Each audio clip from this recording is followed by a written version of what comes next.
আজকের আলোচ্য বিষয় হচ্ছে যে জান্নাত এবং জাহান্নাম শুধুমাত্র কবরের একটা প্রশ্নের উত্তরের উপরে দাঁড় হয়ে আছে। তাহলে এর প্রমাণ হুজুর আলাইহিস সালাতু ওয়াস সালামের সঙ্গে যার যতটা মহাব্বত হবে কবরের মধ্যে সে ততটাই আকা আলাইহিস সালাতু ওয়াস সালামকে চিনতে এবং জানতে পারবেন। প্রমাণ তিরমিজি শরীফ হাদিস নম্বর হচ্ছে 1071 অধ্যায় জানাজার বয়ান।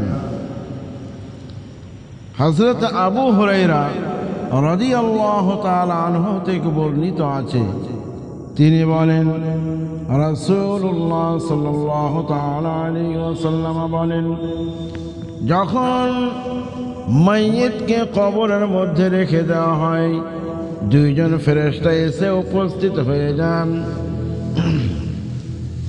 দুইজনের মধ্যে একজনকে মুনকার বলা হয়, অপর একজনকে নাকির বলা হয়।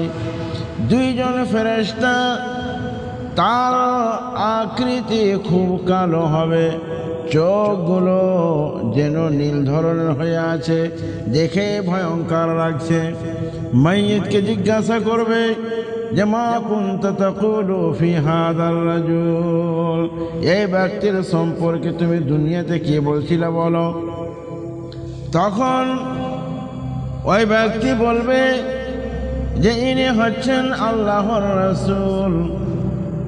এই বলে তিনি প্রমাণ করবেন আর বলবেন আশহাদু আল্লা ইলাহা ইল্লাল্লাহু ওয়া আশহাদু আন্না মুহাম্মাদান আবদুহু ওয়া রাসূলুহু, আমি সাক্ষ্য দিতেছি যে ইনি আল্লাহ ব্যতীত কোনো মাবুদ নাই, তারপরে রাসূল আকরাম আলাইহিস সালাতু ওয়াস সালাম আল্লাহর রাসূল এবং তিনার বান্দা। এই বলে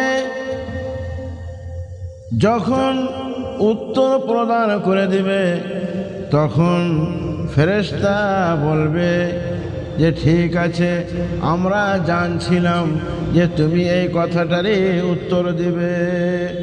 সঙ্গে সঙ্গে বলবেন হে ব্যক্তি তুমি শুয়ে যাও, নাম তুমি শুয়ে যাও, ঘুমিয়ে যাও। ওই ব্যক্তি বলবে না না, আমি নিজের বাড়ির দিকে যেতে চাই, যেন আমার আত্মীয় স্বজনেরা রয়েছে তাদের সঙ্গে সাক্ষাৎ করতে যাব। কিন্তু ফেরেশতা মণ্ডলী বলবেন না না, এটার আদেশ দেওয়া হবে না, অতএব তুমি শুয়ে যাও, ঘুমিয়ে যাও। নাম কানাও মাতিল আরুস, এমন ভাবে শুয়ে যাও যেমন ভাবে দুলহা ঘুমায়।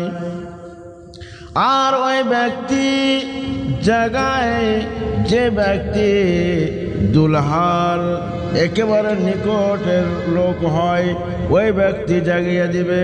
কিন্তু আল্লাহ তাবারক ওয়া তাআলা ওই ব্যক্তিকে, ওই ব্যক্তির কবর দৈর্ঘ্য এবং প্রস্থ, লম্বা এবং চওড়া কবরকে এমনভাবে দৈর্ঘ্য প্রশস্ত করে দিবেন, এমনভাবে চওড়া করে দিবেন যে 70 হাত দূরত্ব লম্বা, 70 হাত দূরত্ব চওড়া, এরকমভাবে করে দেবেন। আর ওই কবরের মধ্যে কোনো অন্ধকার থাকবে না।